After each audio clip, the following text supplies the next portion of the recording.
Attach বাথরুমে কিভাবে ওযু করতে হয়? যেহেতু ওযুর শুরুতে বিসমিল্লাহ বলতে হয়, আর বাথরুমের মধ্যে তো আল্লাহর নাম নেওয়া যায় না, বিসমিল্লাহ বলা যায় না, তাহলে আমরা কিভাবে অ্যাটাচ বাথরুমে ওযু করব? এই বিষয়টা কিন্তু খুবই গুরুত্বপূর্ণ। আল্লাহ রাসূল সাল্লাল্লাহু আলাইহি ওয়াসাল্লামের হাদিস থেকে আমরা এই বিষয়টাকে আজকে পরিষ্কার হব ইনশাআল্লাহ। আমি কয়েকটা পদ্ধতি আপনাদেরকে শেখাবো, এর মধ্যে যে পদ্ধতিটা আপনাদের ভালো হয় আপনারা সেইভাবে ওযু করবেন, ইনশাআল্লাহ আপনার ওযু হয়ে যাবে।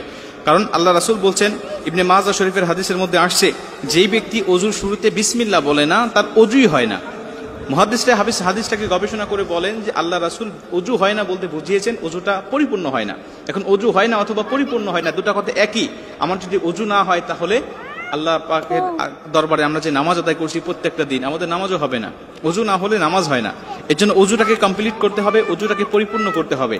এখন এই ওযুটাকে কিভাবে পরিপূর্ণ করব? কারণ আমাদের অনেকের বাসায় অ্যাটাচ বাথরুম আছে, নিজের বাসায় না থাকলে আত্মীয়দের বাসায় গেলে অ্যাটাচ বাথরুমে ওযু করতে হয়, বা অফিস আদালতে গেলে অ্যাটাচ বাথরুমে ওযু করতে হয়, হোটেলে গেলে কোথাও ঘুরতে গেলে আমাদের অ্যাটাচ বাথরুমে ওযু করতে হয়। তাহলে এই মাসআলাটা আমাদের সকলে জানতে হবে। আমি আপনাদেরকে কয়েকটা পদ্ধতি শিখাই, এর মধ্যে যেটা ভালো লাগে আপনি সেটা করবেন। প্রথমত, যদি আপনার এই অ্যাটাচ বাথরুমে ওযু করার বিকল্প কোনো পদ্ধতি থাকে, বাহিরে কোনো ওযু করার জায়গা যদি থাকে, টিউবওয়েল হোক আর বাহিরে কোনো টেপ হোক, যদি এরকম বিকল্প কোনো পদ্ধতি আপনার আশেপাশে থাকে, তাহলে আপনি সবচাইতে উত্তম হবে বাহিরে ওযু করা। এটা যদি সম্ভব না হয় যে বাহিরে ওযু করার কোনো ব্যবস্থা নাই, তাহলে আপনাকে ভিতরেই করতে হবে। এখন ভিতরে করার আগে আরেকটা পদ্ধতি আছে, সেটা হলো, যদি দেখবেন যে সাধারণত ওযুখানার পাশে বা টয়লেটের পাশে সাধারণত বাড়িতে এখন বেসিং থাকে, এই বেসিংয়ে আপনি বিসমিল্লাহ সহ ওযুটাকে শুরু করবেন।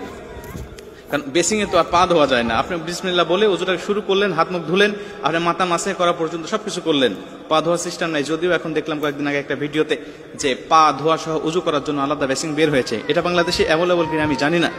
তো আমাদের সাধারণত নর্মাল যে বেসিংগুলো থাকে, এটাতে আপনি ওযু শুরু করলেন, শুরু করার পরে শুধু পা ধোয়াটা বাকি রেখে আপনি টয়লেটে গিয়ে পাটা ধরলেন, এটাও অনেক উত্তম হবে, এটা আপনার জন্য অনেক ভালো হবে। যদি এটাও সম্ভব না হয়, তাহলে আপনি 3 নম্বরে আপনি একটি কাজ করবেন, আপনার বাথরুমের যে টেপ আর যে কমোড, এটা হাই কমোড হোক আর লো কমোড হোক, এর মাঝামাঝি একটা কাপড় দিয়ে পর্দা দিয়ে দিবেন। তাহলে কোনো ইখতিলাফ থাকবে না, এর মধ্যে কোনো সন্দেহ থাকবে না, আপনি এই সন্দেহ মুক্তভাবে ওযু করতে পারবেন। যদি পর্দা দেওয়া সম্ভব না হয়, কোনোটাই আপনার সম্ভব হচ্ছে না, বাহিরে ওযু করা সম্ভব হচ্ছে না, বেসিং থেকে শুরু করা সম্ভব হচ্ছে না, পর্দা দেওয়া সম্ভব হচ্ছে না, তাহলে আপনি একটি কাজ করবেন, সেটা হলো অবশ্যই বাথরুমে ঢোকার সময় তো আপনি একটি দোয়া পাঠ করতেছেন, আল্লাহুম্মা ইন্নী আউযু বিকা মিনাল খুবুসি ওয়াল খাবাইস। এই দোয়াটা আপনি পাঠ করে তো ভিতরে প্রবেশ করতেছেন। এই দোয়াটা পাঠ করার সময় অবশ্যই আল্লাহর নাম নিয়ে আপনি ঢুকেছেন।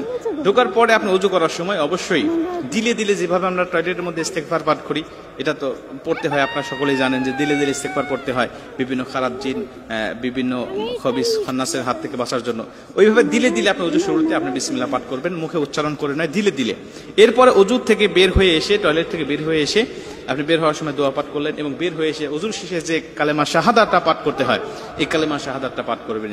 ইনশাআল্লাহ আশা করা যায় যে আপনার ওযুটা হয়ে যাবে। কারণ আমাদের এখন বর্তমান টয়লেটগুলোতে এত নোংরা থাকে না, পরিষ্কার থাকে।